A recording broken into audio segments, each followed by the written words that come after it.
In this video, I'll be showing you how to replace a bleed screw on a DuraSpa. Before commencing, turn all power off to the spa via the mains. This is because if the pump is running during the changeover, the water will be forced out of the unsealed section of the filter housing.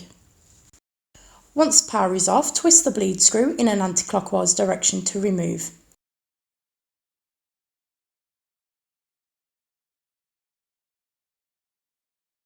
Using your nails or a small flat-headed screwdriver, remove the O-ring and check it is not squashed or damaged. If it is, simply replace with a new one.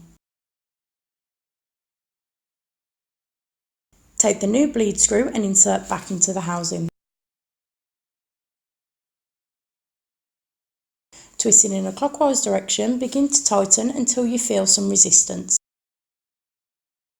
Turn the power back on to your DuraSpa and ensure the pump is running.